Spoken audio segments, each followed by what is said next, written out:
گزرتا تھا اسے کہتی تھی سنتا.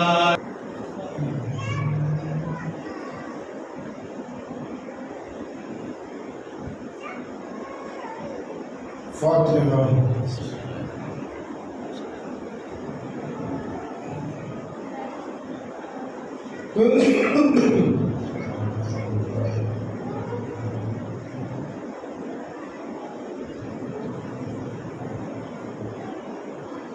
میرے چھوٹے بچوں کو ان کی ماں کے پاس بھیج دو بھائی.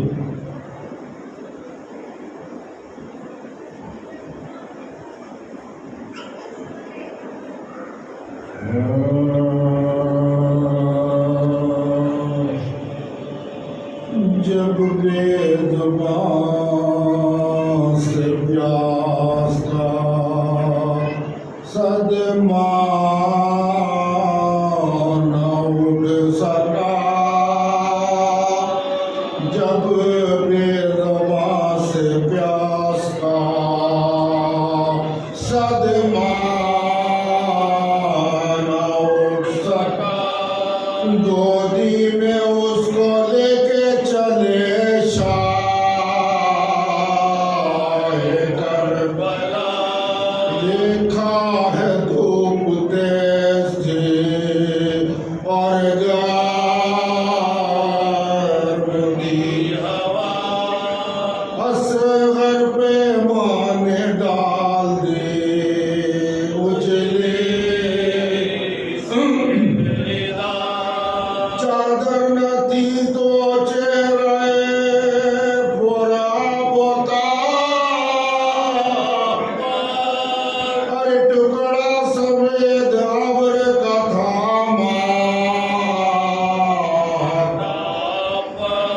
ٹکڑا سفید ابر کا تھا.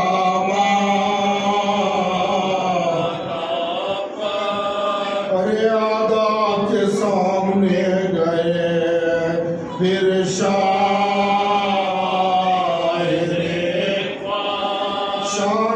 ہلا کے بولے ہمیشہ. ارے بیٹا کیا نہیں ہے کسی سے، ارے پانی کا مانگنا ہے ستمگاروں سے، پانی کا مانگنا ہے ستمگاروں سے. یہ مجبور ہے کہ دم نہیں، دم میں خدا کی شان. ارے لو پیارے پانی مانگتے ہیں خدا کی شان، لو پیارے پانی مانگتے ہیں خدا کی شان. یہ کہہ کے پہلے شاہ نے دیکھا ادھر ادھر، ارے ماتھے پہ رنگ آ گیا شرما اس قدر، پھر لب ہلا کے چپ ہوئے کچھ سوچ کر. ارے آخر یہ بولے فوج عمر سے ارے آخر یہ بولے فوج عمر سے، اصغر نے پیاس سے بڑے صدمے اٹھائے ہیں. ارے کچھ تم سے کہنے آئے ساتھ بلائے، کچھ تم سے کہنے آئے ہیں ساتھ بلائے. ارے مجرم صحیح تمہارا میں فوج عرض کیا، ارے بچہ ہے اس کی کون سی تقصیر ہے بھلا. ارے پیاسا ہی مر گیا ہی در یہ مر گیا کیا حال آئے گا ارے بچوں کا اپنے صدقہ اسے پانی ہو پلا ارے بچوں کا اپنے صدقہ اسے پانی ہو پلا کیا کیا ناج ہم نے مصیبت اٹھائی ہے ارے یہ تو کبھی نہ آتے انہیں پیاس آئی ہے ارے یہ تو کبھی نہ آتے انہیں پیاس آئی ہے اپنے لیے میں پانی کا طالب نہیں ہوا ارے الفت نے صغیر کے لاچار کر دیا ارے میری طرف سے تم نے اگر شاعر کچھ کیا ارے لے جا کے میری گود سے خود دو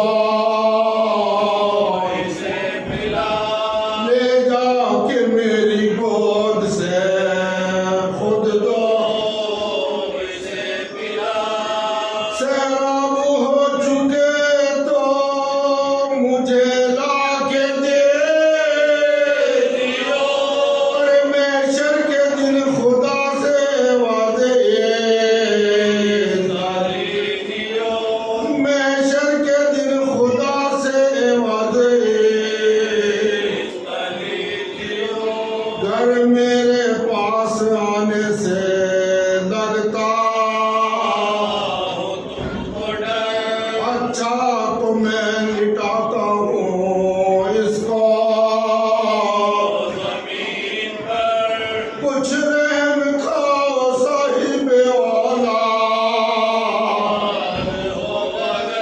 ہو جاتا ہوں الگ انہیں لے جا ارے ہو جاتا ہوں الگ انہیں لے جا گودی میں اس کے لینے سے گھر اتنا ہے ارے پانی پلا دو دور سے کارے ارے پانی پلا دو دور سے کارے یہ کہہ کے چوما شاہ نے معصوم کا گلا ارے بولے کہ سچ ہوا وہی جو بول کہتا تھا ارے حجت تمام کرنے کو ہے میرے میلا تھا ارے تو بھی زبان خشک انہیں کھول کر دکھا ارے تو بھی زبان خشک انہیں کھول کر دکھا منہ کھول کر زبان بھی دکھائی صغیر نے ارے لیکن رحم نہ کچھ کیا فوجے لیکن رحم نہ کچھ کیا فوجے ارے پھر روکے شہن فوجے عمر سے کیا خطاب ارے لے جائیں ہم اسے یوں ہی ایسا ہی بے جواب جو رحم دل تھے ان میں یہ سن گا رہی نہ تھا اکثر یہ بولے دین بھی ہم نے کیا خراب اکثر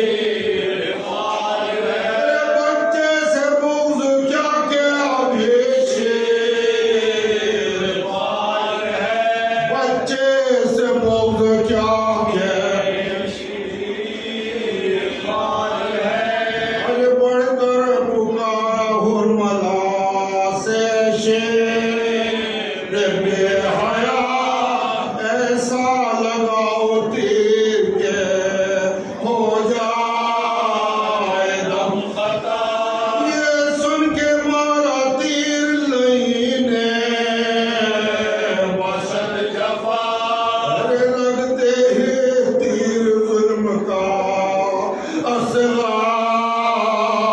تڑپ گیا لگتے ہی تیر ظلم کا اصغر تڑپ گیا ہاتھوں پہ گھٹ سے چونک کے بچہ اچھال پڑا اور منہ سے خون دودھ کے بدلے نکل پڑا اور منہ سے خون دودھ کے بدلے نکل پڑا ارے چلو میں اپنے خون کو لے گا امام دین کہنے لگے یہ ہو کے مخاطب سوئے زمین ارے بچے کا خون لینے پہ راضی ہے یا نہیں وہ بولی کیا جواب دوں اے شاہ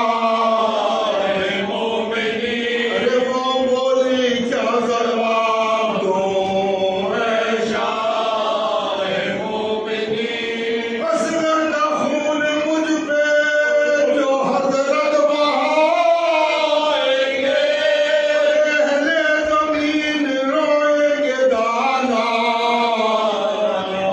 اہل زمین روئیں گے دانا ارے پھر آسمان سے کہنے لگی شاہ مہروبر اس بے زباں کے خون کو تو ہی قبول کر اس نے دیا جواب کہ ایسا ید البشر اصغر کا خون آپ نے پھینکا اگر ادھر اصغر کا خون آپ نے پھینکا اگر ادھر مہتاب و آفتاب پہ اندھیرا چھائے گا ارے بارش کا ایک قطرہ نہ دنیا میں آئے گا ارے بارش کا ایک قطرہ نہ دنیا میں آئے گا ارے یہ سن کے چپ ہوا وہ امام فلک کا کھرا گیا بدن نہ رہا دل پہ اختیار ارے حسرت سے دیکھا چاروں طرف رو دیوار ارے بولے پسر کی لاش سے پھر ہو کے بے قرار انکار آسمان کو ہے راضی زمین ارے اصغر تمہارے خون دانا کہیں نہیں اصغر تمہارے خون کا ٹھکانا کہیں نہیں جب بے زبان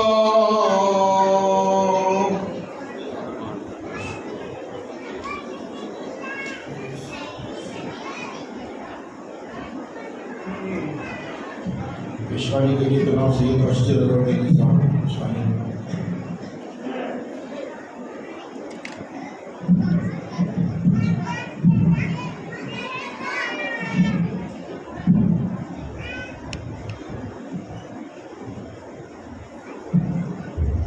کربلا کے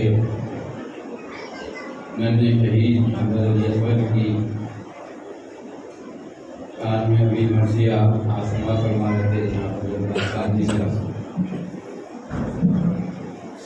میرے ضبیر صاحب نے اپنے بند میں کہا کہ بولے دکھا کے بچے کو شاہ فلک شہید پیاسا ہے 3 دن سے میرا کوب کے شریر پانی مینا اس کو ناممکن ہوا شیر للہ اس غریب پہ کر رحم ہے امیر مہماں ہے کوئی آن کا ہوٹھوں پہ جان ہے، اس کا قصور کیا ہے کہ یہ بے زبان ہے۔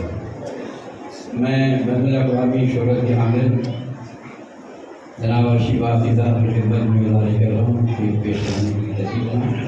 آپ لوگ بآواز بلند نعرہ صلوات کے ساتھ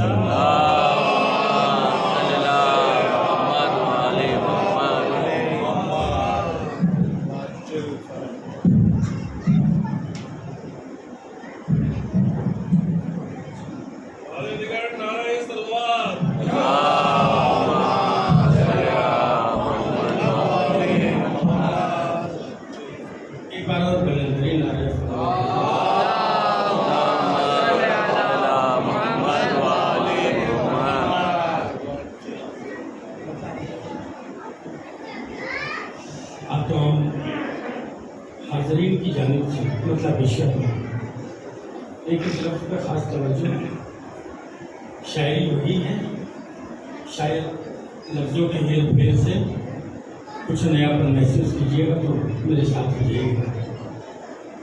عرض کرتا ہوں کہ میں خاک کرب و بلا پر یقین رکھتا ہوں۔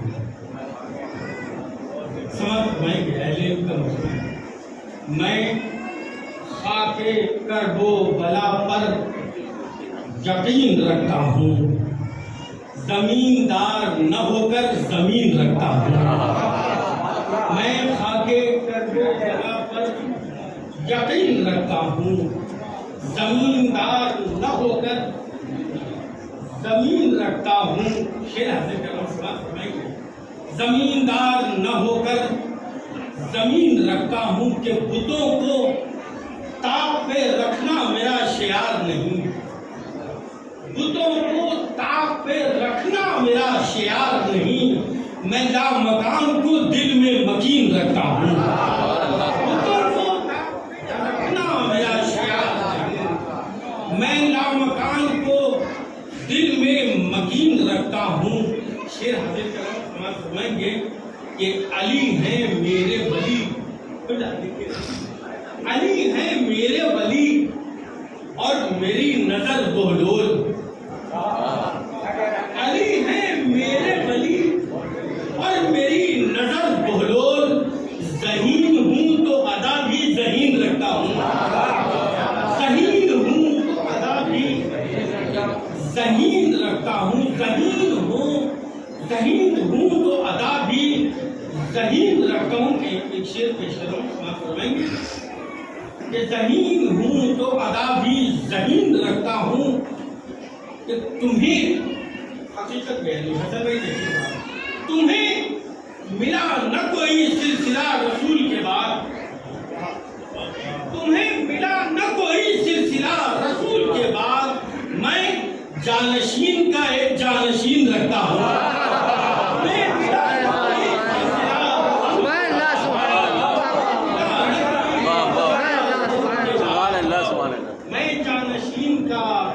جانشین رکھتا ہوں، میں جانشین کا ایک جانشین رکھتا ہوں۔ یہاں سے جلدی جلدی دو تین شعر اور سماعت فرمان لیں، اس کے بعد اجازت انشاءاللہ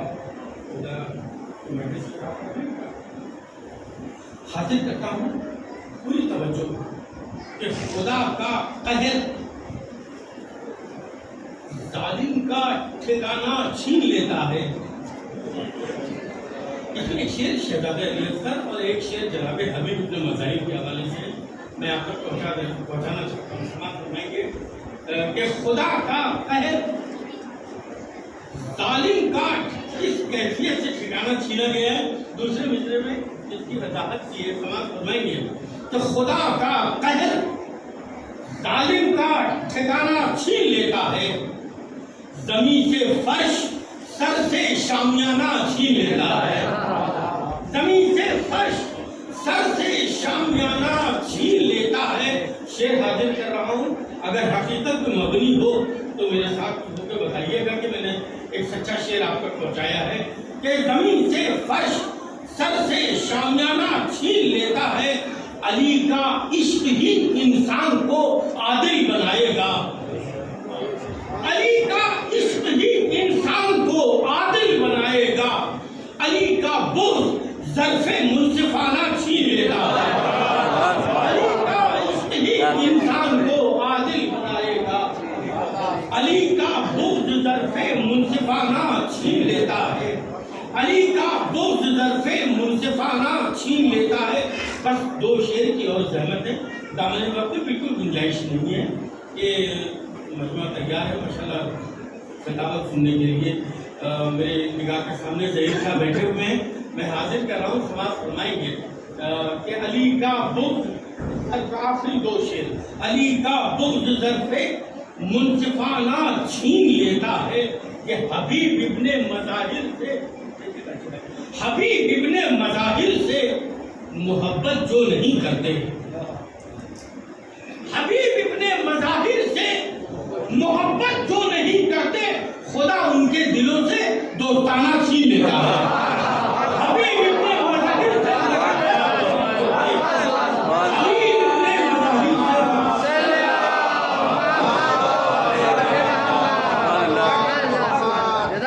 حبیب ابن مظاہر سے محبت جو نہیں کرتے، حبیب ابن مظاہر سے محبت جو نہیں کرتے، خدا ان کے دلوں سے دوستانہ چھین لیتا ہے۔ حبیب ابن مظاہر سے محبت جو نہیں کرتے۔ آج کی تاریخ کی مناسبت سے میری شہزادے علی اصغر علیہ السلام کے حوالے سے سلسلے کا آخری شعر پیش کر رہا ہوں۔ اگر کوئی نئی بات ہو محسوس کیجئے گا کہ میں نے کچھ آپ تک نیا پہنچایا ہے، بات وہی ہے، پھر میں کہہ رہا ہوں لفظوں کا کوئی ادھر ادھر کر کے ایک نیاپن پیش کرنے کی کوشش کر رہا ہوں، سماعت فرمائیں گے، پہنچ جائے تو آوازیں بلند کر کے بتائیے گا۔ حاضر کرتا ہوں کہ خدا کا قہر ظالم کا ٹھکانہ چھین لیتا ہے، زمین سے فرش سر سے شامیانہ چھین لیتا ہے، حبیب ابن ملعاص کی شعر، حبیب ابن مظاہر سے محبت جو نہیں کرتے، خدا ان کے دلوں سے دوستانہ چھین لیتا ہے، کہ وہاں تک لے گیا، وہاں تک لے گیا اپنے تبسم کو علی اصغر۔ آخری مصرع، آخری شعر میں آخری مصرع سماعت فرمائیں گے کہ وہاں تک لے گیا اپنے تبسم کو علی اصغر، جو تیر انداز سے اس کا نشانہ چھین لیتا ہے۔ وہاں تک لے گیا اپنے تبسم کو، وہاں تک لے گیا اپنے تبسم کو علی اصغر، وہاں تک لے گیا اپنے تبسم کو علی اصغر، جو تیر انداز سے اس کا نشانہ چھین لیتا ہے۔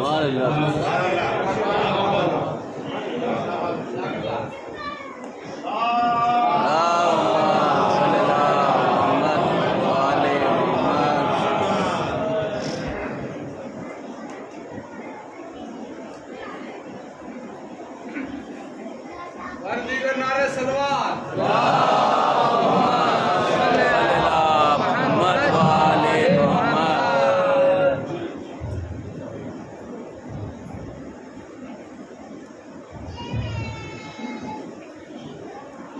رحم اللہ من قرأ الفاتحہ۔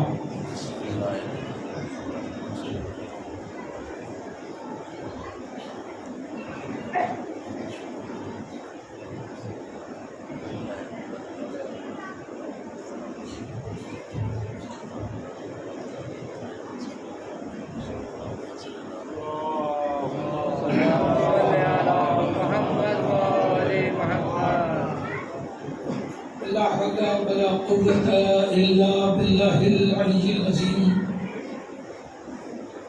أعوذ بالله من الشيطان اللعين الرجيم، بسم الله الرحمن الرحيم، الحمد لله رب العالمين، والصلاة والسلام على سید الانبیاء والمرسلین، المخاطب بطہ و یاسین، سیدنا و نبینا و شفیع ذنوبنا و حبیب قلوبنا و طبیب نفوسنا مولانا أبي القاسم محمد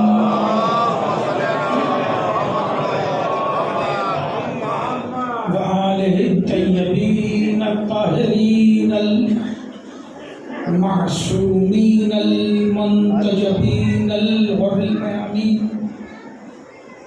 ولعنة الله على أعدائهم وقتلتهم وغاصبي حقوقهم أجمعين من ليلتنا هذه إلى قيام يوم الدين.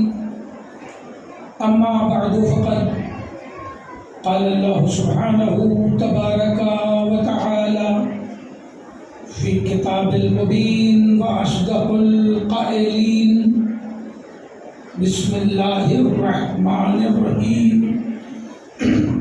إن الله اصطفى آدم ونوحا وآل إبراهيم وآل عمران على العالمين. صلوات پڑھیں.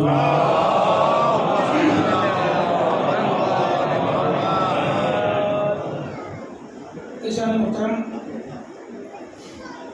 عظمت خاندان اہل بیت، اس موضوع پر چھٹے مرحلے کی گفتگو آپ کی خدمت میں پیش کرنے کی سعادت حاصل کر رہا ہوں، اور میری کوشش اس عشرے میں یہ ہے کہ ہمارے نوجوان سامعین تک کچھ ایسی باتیں محفوظ ہو جائیں جو عام طور سے پڑھی نہیں جاتی، کچھ ایسے فضائل، کچھ ایسی تاریخ، کچھ ایسے پہلو، کچھ ایسے تاریخ کے سیاسی پس منظر محفوظ ہو جائے جو عام طور سے پڑھے نہیں جاتے. اسی مقصد کے تحت میں نے اس موضوع کو اختیار کیا. میری گفتگو اس منزل تک پہنچی کہ اللہ نے دو شخصیتیں منتخب کی، آدم و نوح علیہ السلام، دو نسلیں منتخب کی، آل ابراہیم و آل عمران. آل ابراہیم میں دو بیٹے منتخب ہوئے، جناب اسحاق، جناب اسماعیل. جناب اسحاق کی نسل سے بہت سی نبوتیں آئیں، جتنی قرآن میں انبیاء ذکر ہیں 4-5 کو چھوڑ کے سب کے سب نسلیں اسحاق کے ہیں. گنتی روز کیا گناؤں، کئی بار ذکر کر چکا، سب نسلیں اسحاق کے ہیں. نسل اسحاق میں 3 کتابیں آئیں، 3 شریعتیں آئیں، 3 اولو العزم انبیاء آئے، اور نسل اسحاق میں اللہ نے برکتیں تھی. سوال یہ ہے نسل اسماعیل میں کیا ہے؟ تو نسل اسماعیل میں جو عظیم المرتبہ شخصیت نظر آتی ہے وہ جناب امر العلا یعنی جناب ہاشم کی ہے. جناب ہاشم جنہوں نے پورے مکہ کو زندگی عطا کی، جنہوں نے اہل مکہ کو جینے کا سلیقہ عطا کیا، جنہوں نے قرآن سے اپنی خدمات کی سند حاصل کی. جناب ہاشم کی شادی مدینے میں جناب سلمہ سے ہوئی، ام سلمہ نہیں، سلمہ سے ہوئی. جناب سلمہ سے شادی ہوئی تو جناب سلمہ نے ایک شرط عقد رکھی. شرط عقد یہ تھی کہ جب ہمارے یہاں ولادت ہوگی تو میں اپنے مائکے چلی آؤں گی. یہ شرط عقد رکھی. رائج اب بھی ہے مگر بغیر شرط رائج ہے. ایک سوال پڑھ لیں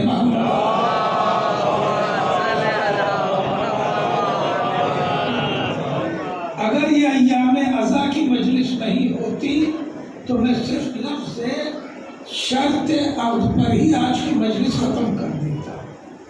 تو شرط عقد کیا ہے، کس کا حق ہے، اور شریعت کا قانون کیا ہے. یہ خیال رہے اگر جملہ رائگاں نہ کرے کہ ابھی اسلام نہیں آیا ہے تب بھی بہت سے لوگ اسلامی قانون پر عمل کر رہے.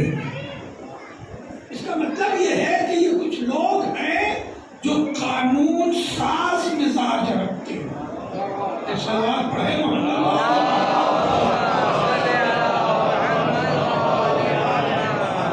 شرط عقد طے ہوئی اور جناب ہاشم کا عقد ہوا اور ان کے یہاں جب بچہ آنے والا ہوا تو وہ مکے سے مدینے اپنے مائکے چلی گئی. اور میں نے کل ایک جملہ پڑھا تھا کہ جناب ہاشم کا قتل ہو گیا. میں شہادت پڑھتا ہوں اور اسی پہ یقین رکھتا ہوں، وفات نہیں پڑھتا. تاریخ میں لفظ وفات ملے گا. میں نے ایسا کہ ایک الگ بحث ہے جو الگ موضوع رکھتی ہے. تو جناب ہاشم کا قتل ہو گیا. جناب سلمہ مائکے میں ہے. وہی بچہ وجود پاتا ہے اور مدینے ہی میں رہ جاتا ہے.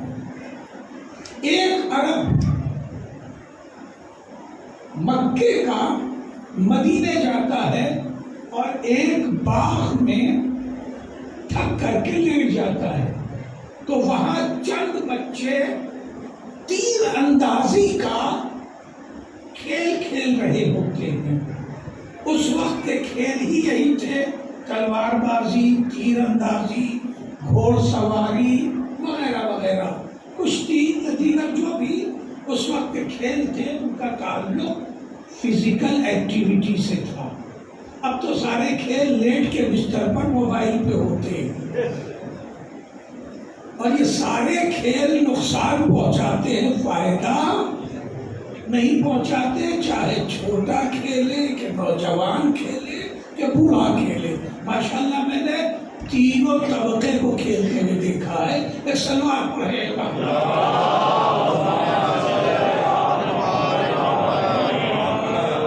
یہ کھیل نقصان ہی پہنچاتے ہیں، یہ نقطہ سمجھ لیجئے. اب کیا کیا نقصان پہنچاتے ہیں جائیے ڈاکٹروں سے پوچھ لیجیے، دماغ کے ڈاکٹر سے پوچھ لیجیے، اس کے بعد آنکھ کے ڈاکٹر سے پوچھ لیجیے اور اس کے بعد ہارٹ اور کڈنی کے بھی ڈاکٹر سے پوچھ لیجیے کہ 3 گھنٹہ لیٹ کر کے موبائل کھیلنے کا نقصان کیا ہے. اب میں میڈیکل سائنس کا طالب علم نہیں ہوں اور اس سے زیادہ بتا نہیں سکتا. توجہ ہے آپ کی. وہ کھیل فائدہ پہنچاتے تھے، تیر اندازی کا. بچے کھیل کھیل رہے تھے اور وہ تھک کر کے لیٹا ہوا تھا. سفر سے آیا تھا مکہ سے مدینہ، اونٹ سے آیا تھا، تھک کر کے لیٹا تھا. اتنے میں ایک بچے نے تیر کو ایک کھجور کے درخت پر نشانہ لگایا، اس کا نشانہ خطا کر گیا. اس نے دوسرے بچے کو دیا، تم لگاؤ. اس نے نشانہ لگایا، اس کا بھی خطا کر گیا. پھر جناب عبد المطلب کا نمبر آیا. میں نام ابھی بتا دوں تاکہ سسپینس نہ رہے، گفتگو پہنچتی ہے. یہ تیسرا بچہ جناب عبد المطلب ہے، جن کا نام عبد المطلب نہیں، جن کا نام شیبۃ الحمد ہے.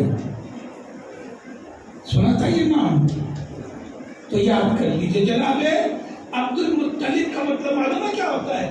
مطلب کا غلام. یہ ہے حضرت علی رسول اللہ کے سگے دادا. نام کیا ہے؟ عبد المطلب، یعنی مطلب کا غلام. اور یہ مطلب کون ہے؟ مطلب ہے جناب ہاشم کے ایک بھائی. توجہ ہے. اور ان کے غلام کے نام سے یہ بھتیجا موصول کیسے ہو سکتا ہے؟ بھتیجا بیٹے کی حد میں آتا ہے، غلام کی حد میں نہیں آتا. تو یہ نام کیسے مشہور ہو گیا؟ عبد المطلب. نام تھا ان کا شیبۃ الحمد. شیب کہتے ہیں بال کی اگلی لٹوں کو. اپنی اگلی لٹ جو ہوتی ہے، جو کئی طرح سے سجائی سنبھالی جاتی ہے، اسے شیب کہتے ہیں. جناب عبد المطلب کی یہ اگلی لٹ جو تھی وہ بچپنے سے سفیدی مائل تھی، اسی لیے ان کا نام شیب رکھا گیا اس مناسبت سے. ہمیں کئی سلوات کی بھی گنجائش ہے.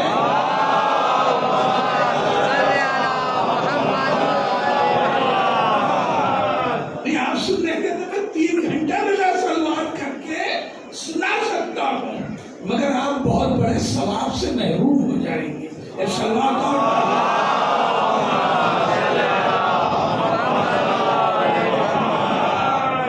تو جناب شیبۃ الحمد یعنی عبد المطلب تیسرا نمبر ان کا آیا اور انہوں نے تیر اٹھایا اور اٹھانے کے بعد جو تیر لگایا تو وہ بالکل پوائنٹ پہ لگا.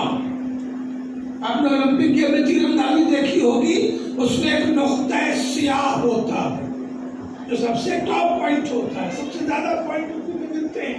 اسی نقطے پر جو نقطہ لگا تھا اسی پہ تیر لگا.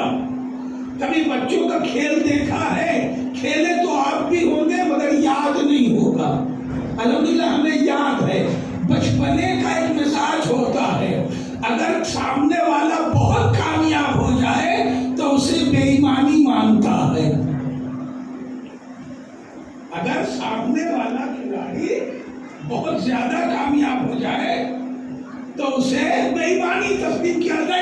نہیں تم نے کچھ بے ایمانی کی, کچھ گڑبڑ کیا. تو جناب شیبۃ الحمد نے کہا چلاؤ دوسرا تیر دو.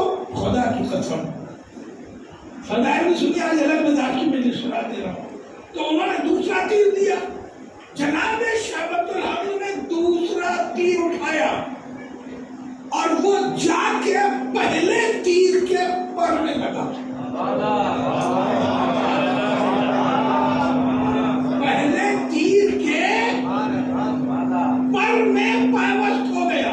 یعنی اگر تیر نہ ہوتا تو یہ بھی اسی پوائنٹ پر جاتا. تو تیر معلق ہو گئے. اب انہوں نے جو بچے اور تھے کہنے لگے بھائی یہ تو بہت بڑی بے ایمانی ہو رہی ہے, یہ ممکن ہی نہیں ہے کہ پر میں کسی کا تیر اتنی آسانی سے پیوست ہو جائے. نہیں ہم نہیں مانیں گے, ایک اور تیر دے دو. اور تیسرا تیر دیا. انہوں نے تیسرا تیر دیا, جو تیسرا تیر چلایا وہ دوسرے کے پر میں گیا. جیسے ہی دوسرے کے پر میں جملہ رہے گا نہ کرنا, یہ تیر پیوست ہوا اور تینوں تیر معلق ہو گئے. تو اس بچے نے بلند آواز میں کہا انا ابن سید البطحاء, میں بطحاء کے سردار کا بیٹا ہوں.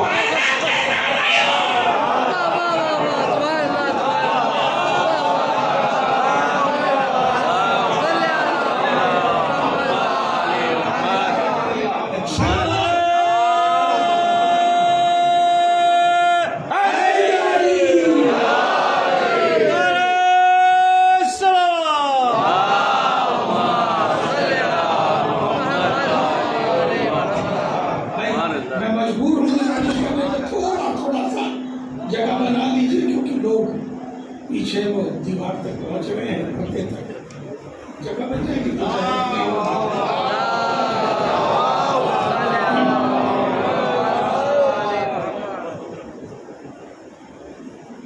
ماشاء اللہ سلامت رہیے.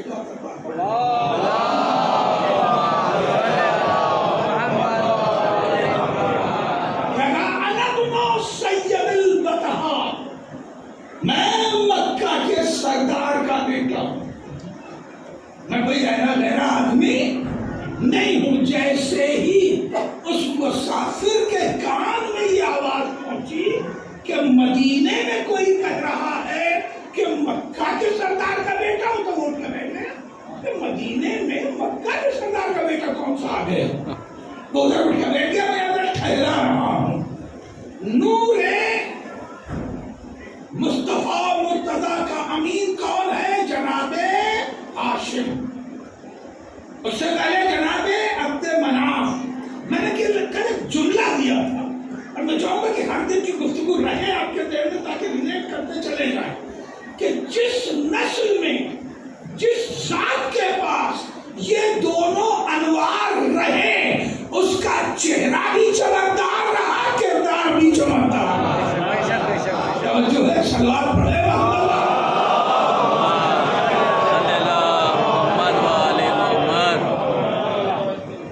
بادشاہ نے پانچویں امام کو بلوایا اپنے دربار میں. اموی بادشاہ نے مسئلہ تھا سفر حجاج میں ایک ایسا کنواں پڑتا تھا کہ جس میں سے ایک عجیب گیس نکلتی تھی اور پانی پینے والے یا پانی نکالنے والے مر جاتے تھے. اب کنواں ضروری تھا، کنواں کھودا گیا تھا، اس میں سے گیس نکلتی تھی، وہ ساری گیس کا راز اب کھل رہا ہے کہ وہاں پانی میں کیا تھا، ہے نا؟ اس وقت مجھے نہیں معلوم تھا کہ یہاں زمینوں میں کیا، اس کا حل انہیں نہیں مل رہا تھا کہ اس کنویں میں جب بھی تعمیر ہو رہا تھا، کنواں ہو رہا تھا، ایسی گیس نکلتی تھی کہ لوگ مر جاتے تھے، مزدور مر جاتے تھے، اور حجاج کو ضرورت تھی کہ اس راستے میں کہیں پانی کا انتظام ہو جائے، کیونکہ مسافت اتنی ہوتی تھی کہ پانی رکھا ہوا نہیں چلتا، تو انہوں نے 5ویں امام کو اپنے یہاں بلایا تھا کہ مسئلہ اس کا حل بتائیے، ورنہ اس علاقے کے لوگ تو حج کرنے جا ہی نہیں سکتے، اس لیے کہ ہوائی جہاز تو ابھی چل نہیں رہا ہے، تو کچھ بیداری دکھایا کیجیے، تو ہم نے جب بلایا اپنے یہاں تو امام ضعیف ہو چکے تھے، 6 امام کے ساتھ کے دربار میں، الگ سے بتا دوں کہ امام نے ایک دوسری جگہ کا انتخاب کیا اور کہا یہاں کنواں کھودو گے تو تمہیں پانی بھی ملے گا اور میٹھا بھی ملے گا اور یہ چشمہ خشک بھی نہیں ہوگا۔ امام نے جہاں نشاندہی کی وہاں پانی بھی نکلا اور میٹھا پانی نکلا اور شافی پانی نکلا، کیوں نہ یہ راز جانے؟ کیونکہ ابو تراب کا بیٹا ہے، ایک صلوات پڑھے۔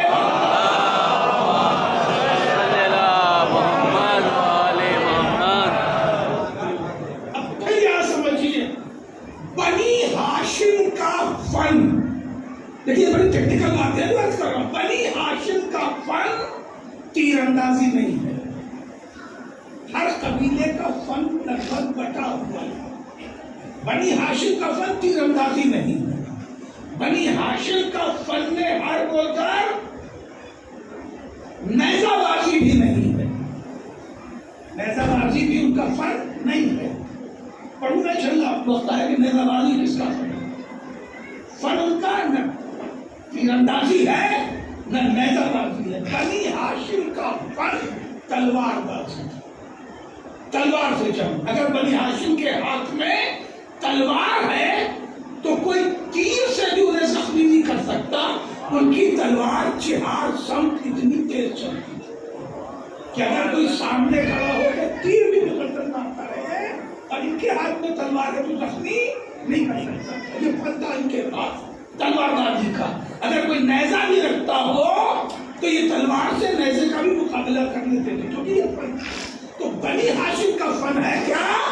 تلوار بازی۔ بادشاہ جانتا تھا کہ 6 امام بھی بنی ہاشم ہے، 5ویں امام بھی بنی ہاشم ہے، اور اس کے دربار میں تیر اندازی کا کھیل ہو رہا تھا، دربار میں یہ کھیل کھیلے جاتے، جیسے امام پہنچے اس میں کہا مولا تھوڑا آپ بھی آزمائیے، ایک آدھ تیر آپ بھی چلائیے۔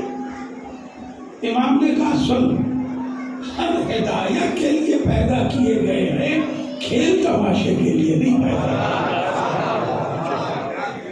ہم ہدایت کے لیے پیدا کیے گئے ہیں، تجھے بلایا اپنے مسائل بتا، میں اسے حل کروں گا، کھیل تماشے میں ہماری دلچسپی نہیں ہے۔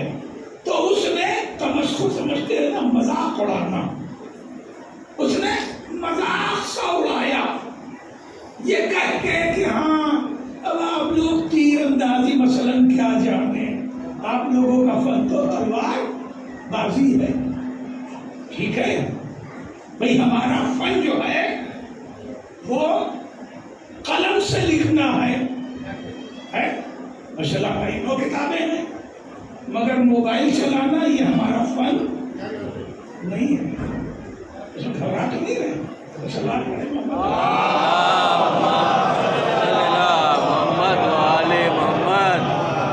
ہم موبائل کی توہین نہیں کر رہے ہیں، ہم موبائل کی ضرورت بتا رہے ہیں۔ بھائی بہت سے لوگ موبائل پر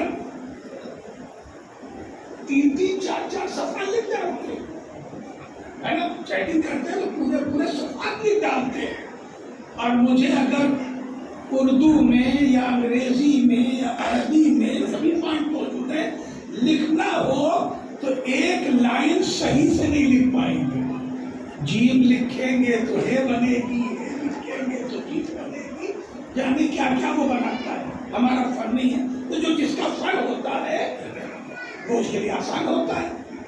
بنی امیہ نے تمسخر کیا، مذاق اڑایا کہ آپ کے بس کی تیر اندازی تو ہے بھی نہیں، تو آپ مڑے ہو چکے، آپ کے بس کی بھی تیر اندازی نہیں ہے، اس لیے آپ لوگوں کا فن تو تلوار بازی ہے. امام نے کہا تجھے معلوم نہیں ہے کوئی فن ایسا نہیں ہے جو امامت کے لیے نہ بنا ہو، کوئی ہنر کوئی کمال ایسا نہیں ہے کہ جو امام نہ رکھتا ہو. اللہ تیر و کمان دیا، امام نے تیر و کمان اٹھایا اور تیر چلایا.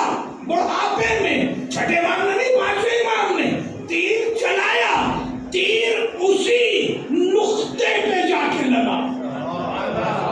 جو ہے اسی نقطے پہ، جس نقطے پر ابھی تک دربار کے کمادار نہیں پہنچے تھے، جس نقطے پہ دربار کے کمادار ابھی تک نہیں پہنچے تھے، اسی نقطے پہ تیر لگا. اسے یقین نہیں آیا. ڈسٹینس بھی معنی رکھتا ہے، تیر کمان کی حیثیت بھی معنی رکھتی ہے. توجہ ہے، اسے یقین نہیں آیا. لیکن مولا ایک اور ذرا سا، اسے یقین نہیں کہ اتنا پوائنٹ پہ لگے گا. مولا ایک اور ذرا سا.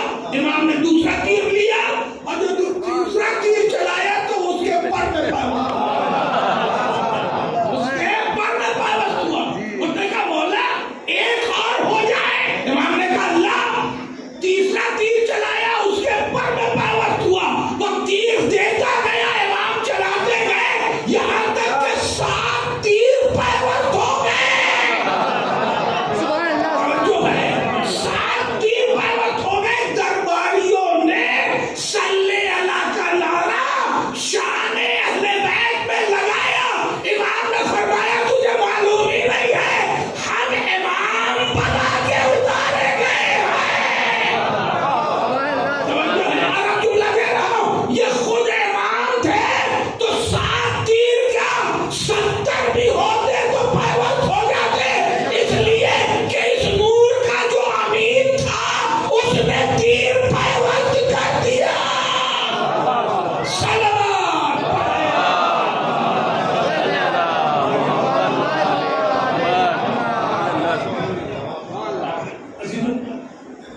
جناب عبد المطلب نے اعلان کیا انا ابن سید البطحاء، میں بطحاء کے سردار کا بیٹا. اٹھ کے بیٹھ گیا، لپک کے آیا اور کہنے لگا بیٹا تم کس کے بیٹے ہو؟ اس نے کہا میں ہاشم کا بیٹا ہوں. وہ مسافر جلدی سے مدینے کا کام نپٹا کے پہنچ گیا مکہ، اور مکہ جاتے ہی اس نے جناب ہاشم کے بھائی مطلب سے کہا کہ یہ بڑی عجیب بات ہے کہ تمہارا بھتیجا سردار کا بیٹا اور نانیہال میں پل رہا ہے، اس کا دیکھنے والا کوئی نہیں ہے یہاں کا، یعنی مکہ کا، تمہیں معلوم بھی نہیں ہے. جناب مطلب نے فوراً مدینے کا سفر کیا اور جانے کے بعد جناب شیبۃ الحمد کو اپنے ساتھ اٹھا لائے. روایت میں کہیں نہیں ملتا کہ جناب سلمہ بھی آئی تھی. اکیلے شیبۃ الحمد کو اٹھا لائے. جس وقت شیبۃ الحمد بیٹھے ہوئے اونٹ پر مکہ میں داخل ہوئے، اس وقت مکہ میں بازار کا زمانہ تھا. جیسے کہیں منڈے کی لگتی ہے، کہیں سنڈے کی لگتی ہے، کہیں بازار لگی ہوئی تھی. جناب مطلب نہیں بتانا چاہتے تھے کہ ہمارے ساتھ جو بچہ ہے وہ ہاشم کی اولاد ہے. نہیں بتانا چاہتے تھے. کیوں نہیں بتانا چاہتے تھے؟ اس لیے کہ امیہ کا واقعہ گزر چکا تھا. کل کی بات یاد ہے. اور خاندان اموی جو تھا وہ اپنے سردار یا جد کی شہر بدری سے، بھئی ہر زمانہ ایسا نہیں تھا کہ ملک بدر اور شہر بدر کو عزت مل جائے. اچھا سلوات پڑھیں.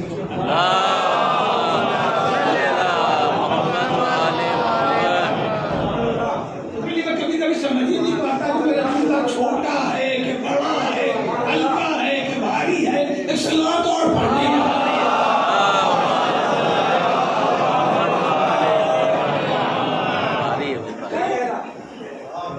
چونکہ شہر بدر ہو گیا تھا، خاندان والے شرمندہ تھے، لہذا مطلب کو یہ خوف تھا کہ اس بچے کو نقصان نہ پہنچے، کیونکہ ہاشم کا بیٹا ہے اور ہاشمی کی وجہ سے شہر بدری ہوئی تھی اور وہ شام گیا تھا، تو انہوں نے اسے چھپایا۔ جب یہ داخل ہوئے بازار میں تو پورے بازار والوں نے دیکھا ایک چمکتے ہوئے چہرے کا خوبصورت سا 4-5 سال کا بچہ آغوش میں بیٹھا ہوا، چمکتا ہوا چہرہ دیکھا تو سب متوجہ ہو گئے، ارے یہ تو بچہ کہاں سے لائے؟ مطلب ھذا عبد المطلب، کیا یہ مطلب کا غلام ہے؟ بات سمجھ میں آئی کیا کہا لوگوں نے؟ ھذا عبد المطلب، کیا یہ تمہارا غلام ہے؟ کیا یہ مطلب کا غلام ہے؟ جناب مطلب سے سر ہلاتے ہوئے چلے گئے۔ بازار میں یہ لفظ اتنا مشہور ہو گیا گھنٹوں میں کہ نام ہی تاریخ میں عبد المطلب سمجھ لیا۔ اگر ہمارے بچوں سے بھی پوچھا جائے کہ رسول اللہ کے دادا کون ہے تو کہیں گے عبد المطلب سے بات پڑھے۔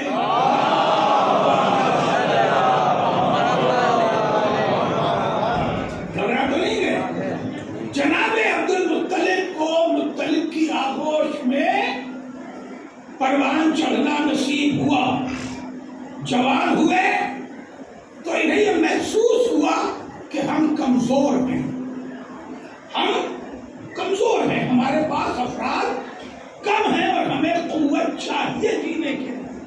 تو جناب عبد المطلب، توجہ رکھیے گا، جناب عبد المطلب کعبے آئے اور کعبہ آنے کے بعد انہوں نے زنجیر کعبہ پکڑ کے دعا کی، پالنے والے مجھے 10 بیٹا چاہیے۔ کیا دعا کی؟ پالنے والے مجھے 10 بیٹا چاہیے، نہ کم نہ زیادہ، 10 بیٹا چاہیے، اور تو مجھے 10 بیٹا دے گا تو میں 1 بیٹا تیری راہ میں قربان کر دوں گا۔ یہ دعا ہے۔ اللہ نے جناب عبد المطلب کی دعا بے عین قبول کی۔ آپ جملہ ہمارے سے بھلا رہے ہیں، جناب عبد المطلب کی دعا بے عین قبول کی۔ 10 مانگے تھے تو 10 دیے، نہ 11 بیٹے ہوئے نہ 9 پہ مایوسی ہو گئے۔ جناب عبد المطلب کے 10 بیٹے تھے، جناب ابو طالب 10 بھائی تھے۔ توجہ ہے، 10 مانگے تو اللہ نے 10 دیے۔ میں نے 3 دن ایک بات آپ کی خدمت میں رکھی ہے کہ صرف اللہ نبوتوں کی دعا رد نہیں کرتا، اللہ کبھی نبوتوں کی دعا رد، گھبرا کے میں درد سنیے گا، نبوتوں کی دعا رد نہیں کرتا۔ جناب عیسیٰ کے بعد اور رسالت پاک کے علاوہ کوئی نبی نہیں ہے، نہ ابو طالب، نہ عبد المطلب، نہ ہاشم، نہ عبد مناف، نہ قصی، نہ کلاب، نہ فہد، نہ غالب، نہ نبی، کوئی بھی نبی نہیں ہے، مگر یہ ضرور ہے کہ یہ لوگ امین نور مصطفیٰ تھے۔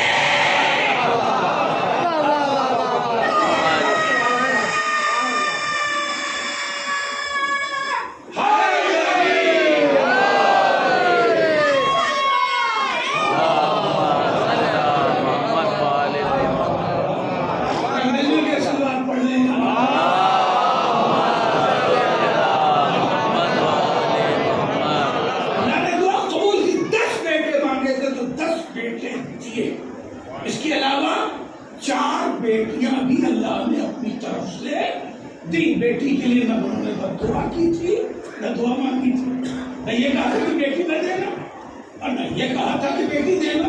10 بیٹے کہے تھے تو 10 بیٹے دیے۔ یہ بھی سن لیجئے کہ آخری بیٹے تھے جناب ابو طالب کے چھوٹے بھائی جناب عبداللہ۔ 10 میں آخری بیٹے قرار پائے جناب عبداللہ۔ جیسے ہی جناب عبداللہ پیدا ہوئے تو اللہ نے انہیں بھی فخر یوسف بنا دیا. اگر کم لفظوں میں بات کروں تو لفظوں ہی سے بات کریں گی. جناب عبداللہ فخر یوسف تھے، 10 بھائیوں میں سب سے خوبصورت. توجہ ہے، نکلتے تھے گلیوں میں تو لوگ انہیں مکے کی روشنی پکارتے تھے، نام نہیں لیتے تھے. توجہ ہے، جناب عبداللہ کو لوگ مکے کی روشنی پکارتے تھے، کبھی عبداللہ نام نہیں لیتے تھے. اتنے خوبصورت تھے، مگر اللہ سے جو دعا مانگی تھی کہ ایک بیٹا قربان کریں گے، بڑی نازک باتوں سے گزر رہا ہوں، تو جناب عبداللہ کو لے کے آ گئے قربان کرنے کے لیے. جناب عبداللہ کو ہی ایک بیٹا قربان کرنے کی بات تھی، دمبے کی بات نہیں تھی. ایک بیٹا قربان کروں گا تو ایک بیٹا ہی قربان کرنے کے لیے آ گئے. یہ زمانہ کب ہے؟ جب ابھی جناب عبداللہ بچے ہیں. تو رسول اللہ تو نہیں ہے نا. جب جناب عبداللہ ہی ابھی بچے ہیں، پیدا ہوئے ہیں، تھوڑے دنوں کے ہیں، تو ابھی رسول اللہ تو پیدا نہیں ہوئے. تو جب رسول اللہ پیدا نہیں ہوئے تو اسلام بھی نہیں ہے. یہ دور فطرت ہے، دور یاس ہے. یہ ان قانون میں قبل نفی ضلال مبین کا زمانہ ہے. جناب عیسیٰ کے بعد رسول اللہ سے پہلے کے دور کو کھلی ہوئی گمراہی کا زمانہ کہا کہ گمراہی کا زمانہ ہے. اور جناب عبدالمطلب جناب عبداللہ کو لے کے آ گئے تو تمام بھائیوں نے، تمام بزرگوں نے مکہ کے جناب عبدالمطلب سے گزارش کی کہ آپ اس کو ذبح مت کیجیے، بلکہ پروردگار کی بارگاہ میں جناب عبداللہ کا بدلہ پیش کیجیے. توجہ ہے، بدلہ پیش کیجیے تاکہ وہ بدلہ قربان کر دیجیے، عبداللہ کو قربان نہ کیجیے. تو جب بدلہ قربان کرنے کے لیے قرعہ شرعی سمجھ لیں، قرعہ ڈالا گیا تو 10 اونٹوں میں قرعہ نہیں آیا، 20 میں قرعہ نہیں آیا، 40 میں قرعہ نہیں آیا، 50 میں قرعہ نہیں، 70 میں نہیں، 90 میں نہیں، 100 اونٹوں پر قرعہ آیا. ایک عبداللہ کے بدلے میں قربانی کے کتنے؟ 100 اونٹ. میں نے کسی نے جملہ کہا تھا کہ یہ بوائلر مرغی نہیں پڑھنا ہو بھائی. 100 اونٹ ذرا مارکیٹ ریٹ ایک اونٹ کا نکال لیجیے، آج کے زمانے ریٹ تو نکال لیجیے، ایک اونٹ کتنے کا ملتا ہے. پھر اس کو 100 سے ملٹیپلائی کر لیجیے، اور جب ملٹیپلائی کر کے اس کا ریٹ نکال لیجیے کہ اتنے لاکھ ہوا، تو سمجھ لیجیے گا کہ اہل بیت فقیر نہیں ہوا کرتے تھے.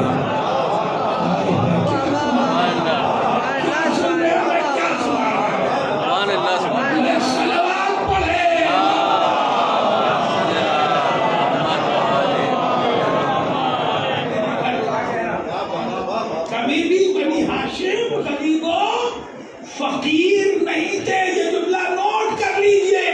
مولا کائنات نے سختی سے ایک بات کہی ہے، الفقر قریب من الکفر. یہ کلمات قصار اٹھائیے، دیکھیے مولا کائنات، الفقر قریب من الکفر. فقیری انسان کو کفر سے قریب کر دیتی ہے. توجہ ہے، اس لیے اس خیال رہے کہ کبھی اہل بیت کو فقیری پسند نہیں تھی، کبھی غریبی اور تنگ دستی پسند نہیں تھی. نہیں چاہتے امام کہ کوئی مومن تنگ دست رہے، امام تنگ دستی دیکھنا نہیں چاہتے، مگر امام فضول خرچی بھی پسند نہیں کرتے. سلوات پڑھے.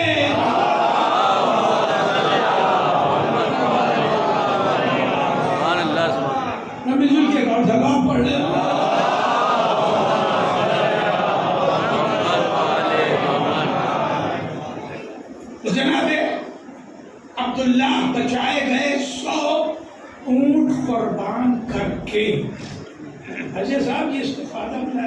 سمجھیے گا کہ ابھی عبداللہ چھوٹے سے ہیں، ابھی رسول اللہ پیدا ہی نہیں ہوئے ہیں، یہ جوان ہوں گے، شادی ہوگی تب جناب رسالت مآب آئیں گی، جناب رسالت مآب بھی جب 40 برس کے ہو جائیں گے تب اسلام شروع ہوگا. کبھی اسلام کا ظاہر بظاہر دور دور تک پتہ نہیں ہے. عمل کس کا ہے؟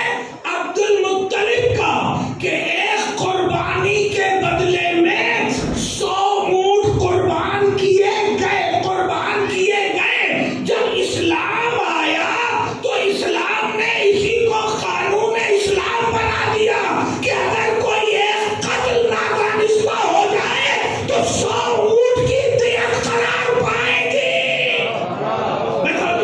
اسلام کے آنے سے پہلے کا عمل عبد المطلب کا ہے، مگر دلیل اسے اسلام بنا رہا ہے. تو جس کا عمل دلیل بنے وہ مومن کہلائے گا، کافر نہیں کہلائے گا.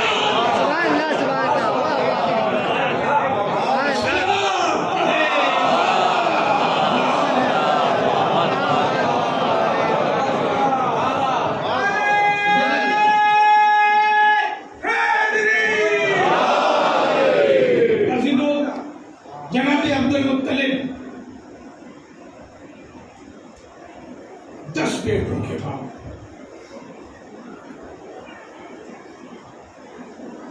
جناب عبد المطلب سے آ کے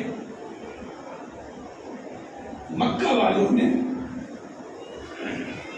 شکایت کی کہ دیکھیے وہ ابرہا آ گیا ہے. وقت میں بہت سمیٹ کے چل رہا ہوں. ابرہا آ گیا ہے اور وہ کعبے کو ڈھانا چاہتا ہے اور آپ کعبے کے متولی ہیں، کچھ کیجیے. ابرہا شاہان روم کا گورنر تھا، بادشاہ نہیں تھا. ابرہا تھا کہاں کا گورنر؟ شاہان روم کا شام کا گورنر تھا. ٹھیک ہے، شام کا گورنر تھا ابرہا. بادشاہ اس کے تھے اس علاقے کے، وہ رومن امپائر ہی تھے. رومن امپائر نے یہ کہا تھا کہ کام کرو کہ یہ سارے یہ عرب جتنے ہیں، میں بتا چکا کہ یہ گیٹ وے ہے یورپ کا، کہ یہ سیاست بہت زمانے پر آتی ہے. کیونکہ جتنے عرب ہیں، کافر مشرک ملک جو بھی ہے سب عرب، یہ سب کے سب مکہ بھول کے جاتے ہیں، بڑا خرچہ کرتے ہیں. کچھ ایسا کرو جن کا مکہ جانا بند ہو. اب کیا طریقہ ہے؟ کا طریقہ یہ ہے کہ یہاں ایک شام میں دوسرا کعبہ بنوا دو. طوافی کرنے کا تو جی چاہتا ہے، طواف کر لیں گے. اب رہے کے ذریعے دوسرا کعبہ بنوا دیا رومن امپائر نے اب رہے کے ذریعے شام میں. مگر کافروں نے بھی دوسرا کعبہ قبول نہیں کیا. بڑا جملہ پڑھ دیا. کافروں نے بھی دوسرا کعبہ قبول، کافر ہے بھائی، انہیں تو بت رکھنے کے لیے گھر ہی چاہیے نا، مگر انہوں نے دوسرا کعبہ قبول نہیں کیا اور اس کعبے کی توہین کر ڈالی، وہاں گندگی ڈلوا دی اور یہ قبول نہیں کیا. تو اس پر رومن امپائر بہت ناراض ہوئے اور اس کعبے کو منہدم کرا دیا اور کہا سنو، اس وقت تک کاش میں جملہ پہنچا لوں، اس وقت تک دوسرا کعبہ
ہاتھیوں کا لشکر لے کے چلا.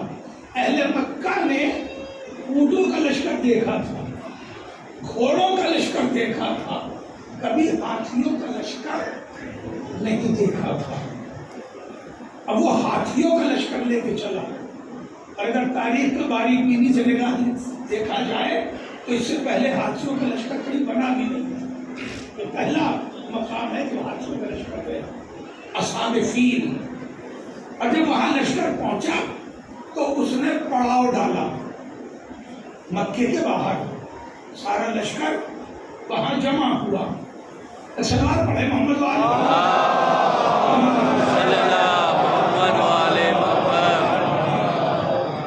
بڑی نازک نازک باتیں اور گفتگو ہے, میں تیزی سے گزرنا چاہتا ہوں, وقت بھی کم ہے میرے پاس. جب یہ لشکر لے کے پہنچا تو لشکریوں نے پہلا کام مکہ پہنچ کے یہ کیا کہ جناب عبد المطلب کے 100 اونٹ چرا لیے. 100 اونٹ چرا لیے. یہ یاد رہے, کاش اپنی بات پہنچا سکوں, یہ یاد رہے کہ دنیا کی تاریخ میں کبھی بھی اس طرح کے حملہ اپنے ساتھ اناج کی بوریاں لے کے نہیں چلتے تھے. فوج کی غذا کا سامان لے کے نہیں چلتے تھے. ان کا اصول یہ ہوتا تھا کہ جدھر سے گزرتے تھے لوٹتے تھے, کھاتے تھے اور چلتے رہتے تھے. یہ اپنے ساتھ غذا لے جانے کے لیے الگ سے جانور نہیں رکھتے تھے, کیونکہ یہ سفر کے لیے بوجھ ہو جائے گا. لیکن کا کام یہ تھا کہ یہ لوٹتے تھے اور کھاتے تھے اور جاتے تھے. کہاں؟ شام سے یہ اسی طرح پہنچ گئے مکہ. اور مکہ پہنچنے کے بعد پہلا کام یہ کیا کہ جناب عبد المطلب کے 100 اونٹ چرا لیے.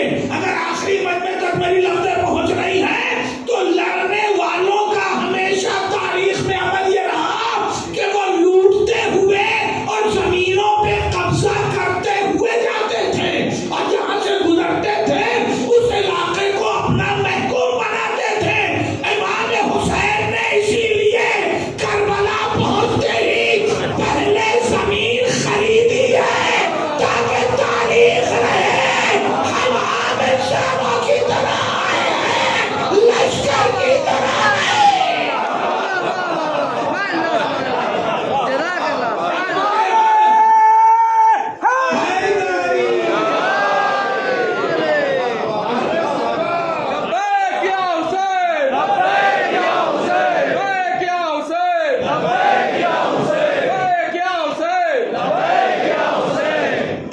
امام نے بقول سوائق المرقع 70,000 کی زمین خریدی. یہاں بھی ٹھہرنے کا مسئلہ ہے. شہر کی زمین کا ریٹ اور ہوتا ہے, دیہات کی زمین کا ریٹ اور ہوتا ہے. اور اگر آپ کے تجربے میں ہو تو ندیوں کے کناروں کی زمینیں سب سے سستی ہوتی ہیں. اور آج سے 70 سال پہلے 100 روپے میں بیگھا بھر زمین ملتی تھی. کوئی ہے اس کا گواہ؟ اجے بھائی کو تو ہونا ہی چاہیے. 100 روپے میں آج سے 70 سال پہلے, آزادی سے پہلے 100 روپے میں بیگھا بھر زمین ملتی تھی. تو اسی ریٹ سے ذرا 70,000 کا نکال لو, کتنی بیگھا زمین ملے گی 100 سال پہلے. 1400 سال پہلے حسین نے کتنی بڑی زمین خریدی, جانے کتنے کلومیٹر میں, پیمانہ ہے تاریخ میں, اتنے کلومیٹر میرے مولا اتنی بڑی زمین خرید کیوں رہے ہیں؟ حسین آواز دے گئے تاریخ میں یہ لکھوانے کے لیے کہ یزید میری زمین پر آیا تھا, اب یزید کی زمین پر نہیں گئے.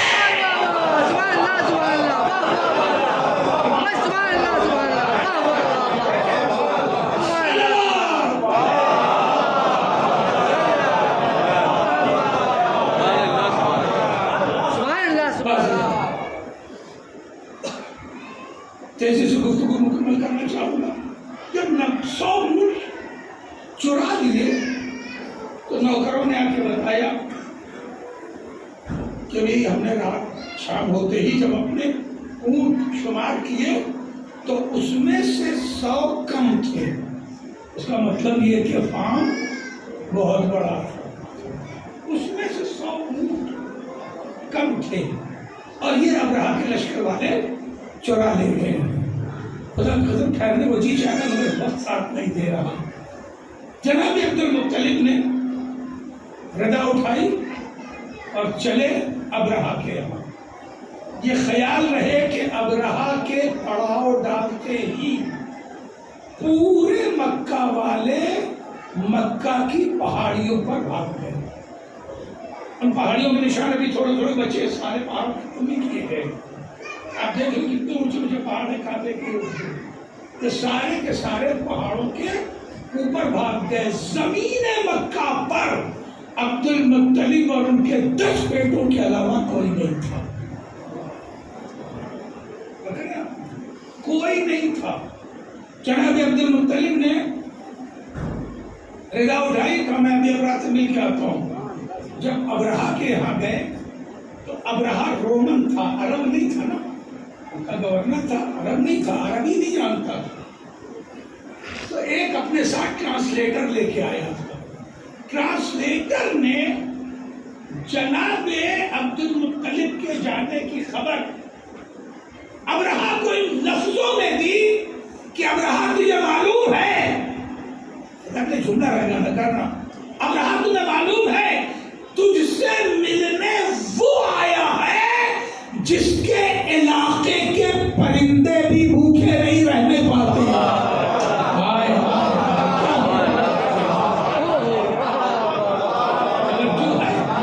اگر یہ جملہ پہنچ رہا ہے تو میں دست بستہ کہوں گا کہ کبھی اپنے گھر میں رکھا ہوا طاق پہ قرآن اٹھانا اور اس پر انفاق کی آیتیں ڈھونڈ لینا کہ اللہ نے انفاق کے لیے یعنی غربا اور مساکین اور کمزوروں پر خرچ کرنے کے لیے کیا کیا قانون بیان کیے اور کتنی طرح کی آیتیں ہیں, اور انفاق نہ کرنے کا نقصان کیا ہے اور انفاق کرنے کا فائدہ کیا ہے. جب یہ پڑھ لینا تب عبد المطلب کا عمل سمجھ میں آئے گا.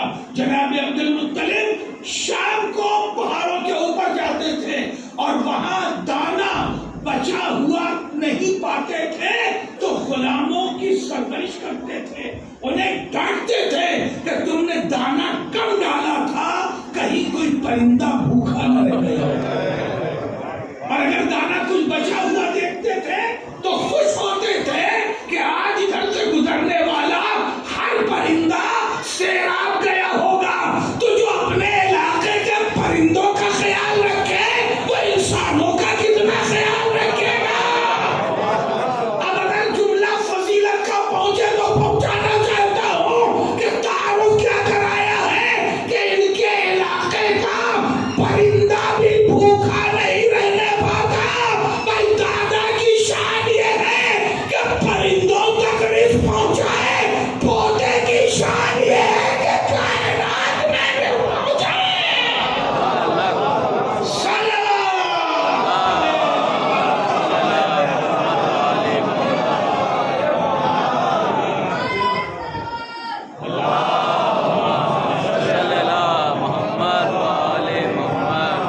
اور تفصیلات کو روکتے ہوئے جناب ہاشم پہنچے, جناب عبد المطلب پہنچے شیبۃ الحمد, اور جب وہاں داخل ہوئے تو اس نے ایک بڑا سائیکولوجیکل پلیٹ فارم بنا رکھا تھا. انٹریس کا دروازہ بہت چھوٹا رکھا, اور جناب عبد المطلب عرب میں پورے عرب میں سب سے لمبے تھے. ان کی جسامت جو لکھی ہے پورے عرب میں سب سے لمبے تھے. اور انٹریس کا گیٹ جو بنایا تھا ابرہہ نے وہ چھوٹا بنایا اور اپنا تخت اوپر بنایا تھا تاکہ جو بھی آئے وہ آئے جھک کے, اور جب اسے دیکھنا ہو تو پھر سر اٹھا کے دیکھے. اس سے سائیکولوجیکل پریشر پڑتا ہے. ابھی آپ نے بنایا تھا, مگر جو اپنی زمین میں نور رسالت رکھتا ہو, توجہ ہے, منظر یہ بنا کہ جیسے ہی جناب عبد المطلب داخل ہوئے اور جانے کے بعد سر اٹھانا شروع کیا تو عبد المطلب کا سر اٹھ رہا تھا اور ابرہہ نیچے اتر رہا تھا. شلوات پڑھ لیں محمد.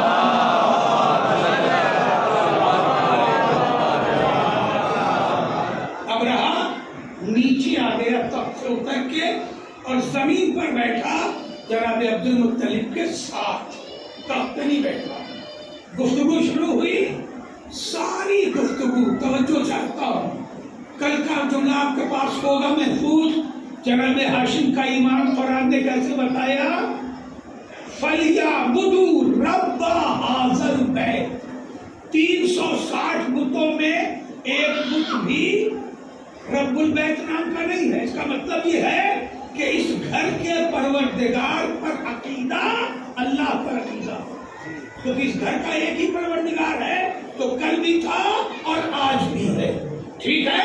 اب جناب عبد المطلب جب داخل ہوئے اور ساری گفتگو ہوئی تو جناب عبد المطلب کی اس نے بڑی عزت کی, بڑی آؤ بھگت کی کہتے بھی ممکن تھی. اس کے بعد آپ کا آنا کیسے ہوا؟ کا آنے کا مطلب یہ ہے کہ تیرے سپاہی میرے 100 اونٹ چرا لائے, لہذا میرے اونٹ واپس کر دے. بڑی آسانی سے سن لیا. کوئی بزدل کسی سپاہی کے پاس, بادشاہ کے پاس اس طرح جا کے نہیں کہہ سکتا. اور کہنا جس کے پاس ہاتھیوں کا لشکر باہر کھڑا ہو اس سے اس طرح کی گفتگو وہی کرے گا جو علی کا دادا ہو.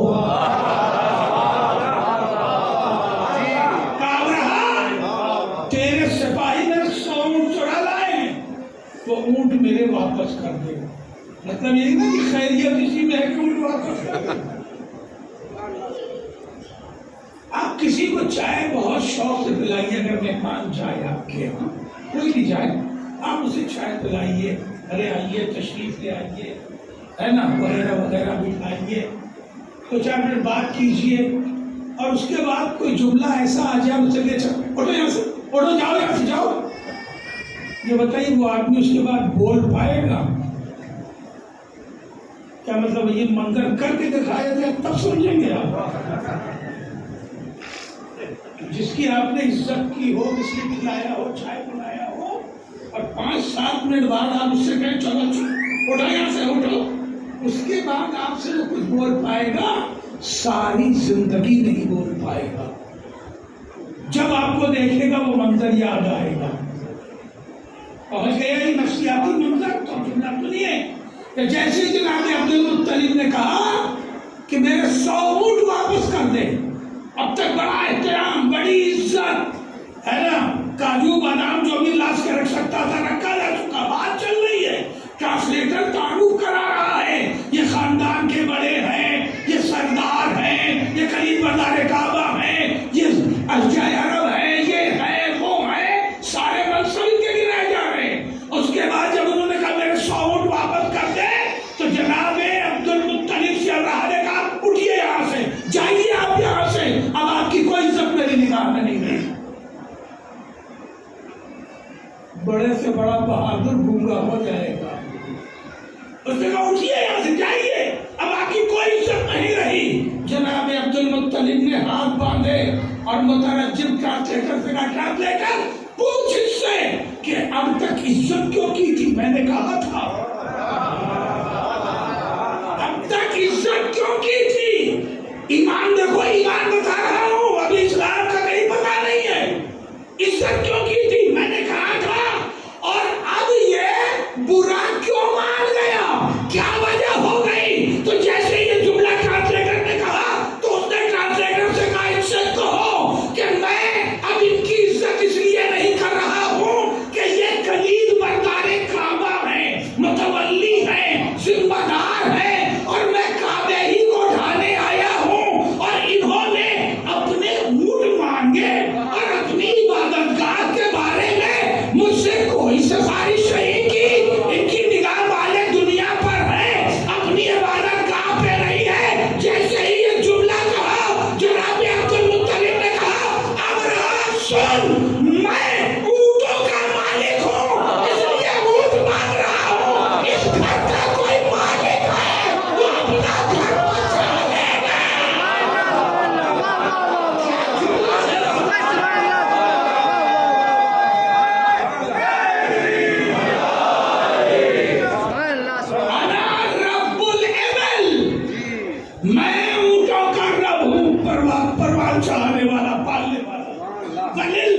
بیت رب ہو، اور اس گھر کا بھی ایک رب ہے، اور وہ رب اپنا گھر بچا لے گا۔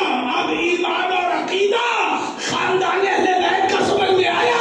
یہ دعویٰ کرنے کے بعد دعویٰ پہلے کیا ہے للبیت رب ہو، اور نکلے عبد المطلب، آئے کعبے کے پاس، زنجیر کعبہ پکڑی، اور پکڑنے کے بعد سب پالنے والے، تیرا گھر اب تک بچایا آ رہا ہوں، اب میں تیرا گھر تیرے حوالے کر رہا ہوں۔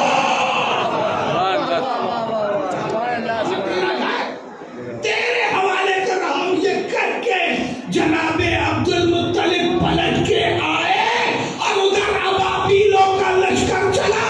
قرآن نے ایمان کی تائید کی۔ بسم اللہ الرحمن الرحیم، الم تر کیف فعل ربک باصحاب الفیل۔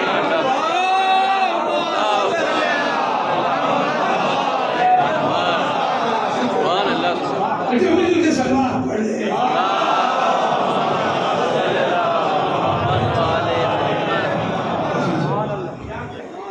یہ وہ لوگ ہیں جو ایمان کا تحفظ کرتے آئے ہیں، یہ وہ لوگ ہیں جو اللہ کی دین اور شریعت کے محافظ ہیں۔ اس خاندان میں جب بھی کوئی پیدا ہوا ہے وہ دین کا محافظ ہی پیدا ہوا ہے۔ حسین ننھے اصغر کو بھی حفاظت ہی کے لیے لے کے آئے تھے، مظلومیت کی حفاظت کے لیے، اپنی مظلومیت کی حفاظت کے لیے۔ حسین کے پاس علی اصغر سے بڑا گواہ نہیں ہے جو حسین کی مظلومیت کو ثابت کرے۔ عزاداروں، اگر علی اکبر کی بات کی جائے تو کہا جائے گا علی اکبر تلوار لے کے آئے تھے، انہوں نے قتل کیا ہے تو قتل ہوئے۔ عباس نیزہ لے کے آئے تھے، قتل کیا ہے تو قتل ہوئے۔ اور محمد و قاسم بھی تلواریں لے کے آئے تھے، قتل کیا ہے تو قتل ہوئے۔ مگر اصغر تو کچھ بھی لے کے نہیں آیا۔ اب اس سے بڑا جملہ کیا؟ وہ تو آیا تھا تو سوکھی زبان لے کے آیا تھا، جس کی ماں کا دودھ بھی خشک ہو گیا تھا۔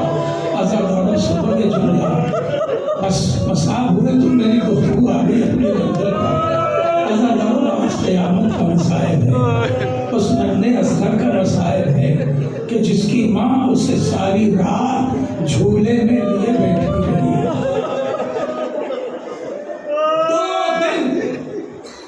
دو رات گزر چکی، تیسری رات علی اصغر پر آ رہی ہے۔ صاحب اولاد ہونا ابھی بھائی کو گزرے ہوئے زیادہ دن تو نہیں گزرا ہے۔ ایک بچے کو دن بھر میں کتنے پانی کی ضرورت پڑتی ہے؟ کبھی 6 مہینے کے بچے کی ماں کو دیکھا ہے ایک شیشی پانی کی الگ تیار رکھتی ہے، ہر 10 منٹ پر منہ میں پانی، ہر آدھا گھنٹے پہ منہ میں پانی، اس لیے کہ 6 مہینے کے بچے کو سارے دن پانی کی ضرورت پڑتی ہے۔ جو بچہ 30 دن ہونے کو آ گیا، اسے پیاسا رہتے ہوئے کیا عالم ہوگا؟ سنو گے روایت کیا کہتی ہے؟ شب عاشور اس طرح گزر رہی تھی کہ جب ماں دیکھتی تھی تو علی اصغر زندہ سمجھ میں نہیں آتے تھے کہ اصغر زندہ بھی ہے کہ نہیں۔ ماں کرتے کا دامن ہلا کے دیکھتی تھی کہ پسلیاں اگر ہل جاتے تھے تو سمجھتی تھی اصغر زندہ ہے۔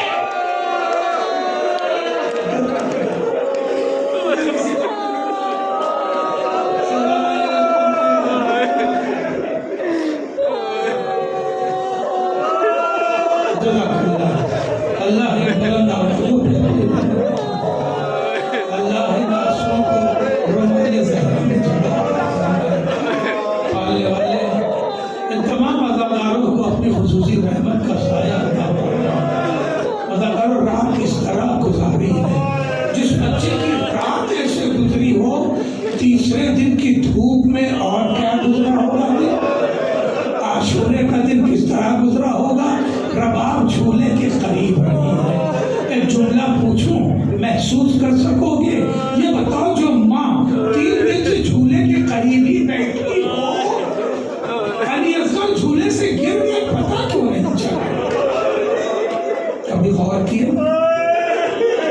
علی اصغر نے اپنے کو جھولے سے گرا دیا نا. جھولا کسے کہتے ہیں؟ جھولا اسے کہتے ہیں جو زمین سے اتنا بلند ہو کہ جھول سکے اور اتنا گہرا ہو کہ بچہ اس میں سے بار بار گرے نہیں.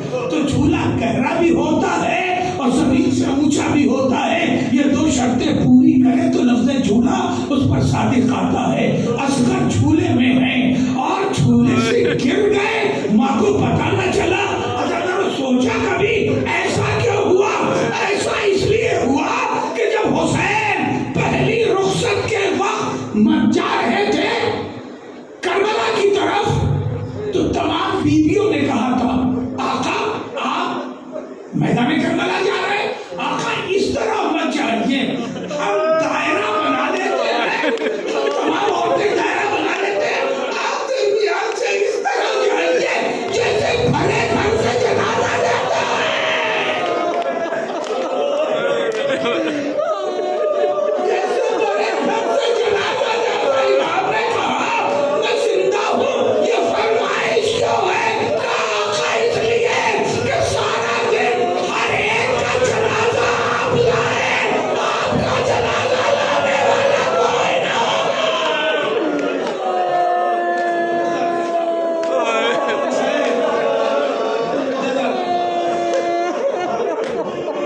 امام خیمے سے نکلے, میدان کربلا میں آئے.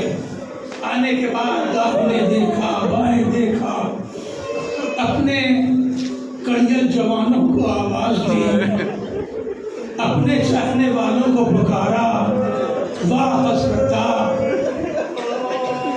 ہائے افسوس, میرے پاس کوئی بھی نہیں ہے. اس کے بعد امام نے آواز بلند کی, ارے کوئی ہے جو میری مدد کو آئے. اس آواز کا بلند ہونا تھا, تمام بیویاں در خیمہ پر آ کے کھڑی ہو گئی. ہائے زہرا کا لال اکیلا ہے, ادھر نواب در خیمہ پر آئی, ادھر اصغر نے اپنے قدموں میں سے گرا دیا. بابا مجھے مدینہ یاد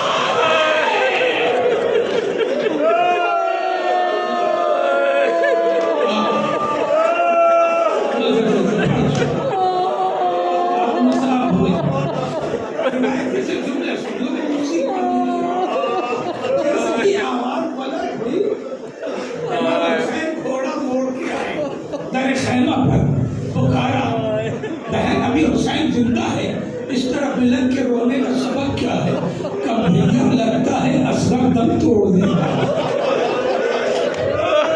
اس نے اپنے کو جھولے سے گرا دیا ہے. امام خیمے میں آئے تو اس وقت جناب اصغر جناب ام کلثوم کی آغوش میں تھے.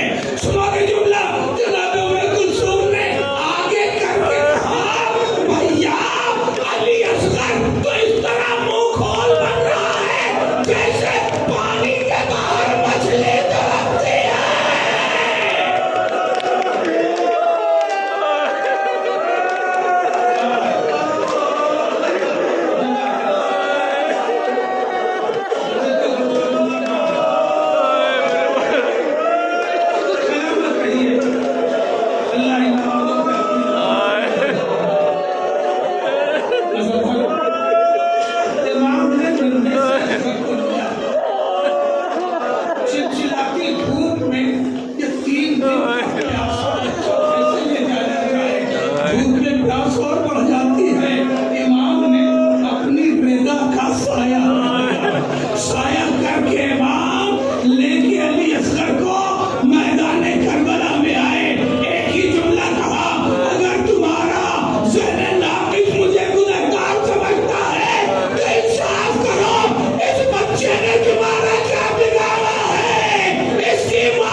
ہونا ہے کیوں نہ؟ تین پھل کا تیر، تین پھل کا تیر، کبھی چلے جانا سالار جب میوزیم میں تین پھل کا تیر لگا ہوا ہے، میں نے اسے قریب سے چھو کر دیکھا ہے۔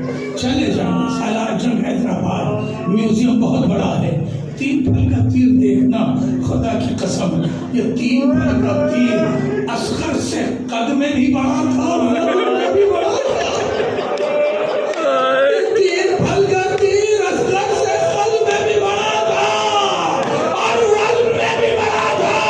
عزاداروں صرف گلا نہیں چھیدا بلکہ ایک پھل کانوں میں لگا، دوسرا پھل گلے میں پروت ہوا، تیسرا پھل بازو میں پروت ہوا، اصغر منقلب ہو گئے۔ اسی لیے رباب نے کہا تھا یا بنیا اب مثل نہار، میرے لال تیرے جیسا بچہ اونٹ کی طرح ذبح کر دیا گیا۔ اصغر اونٹ کو اس طرح ذبح کیا جاتا، ننھے سے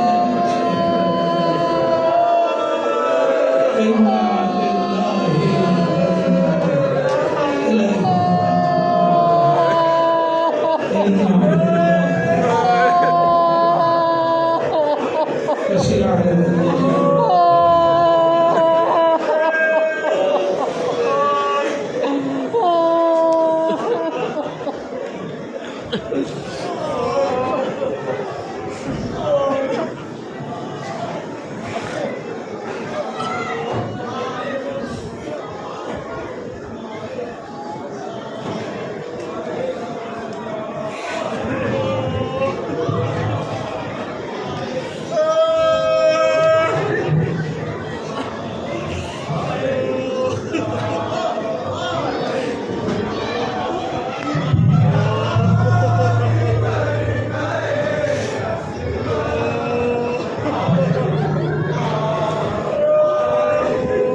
للہ حضرت علی اصغر علیہ السلام۔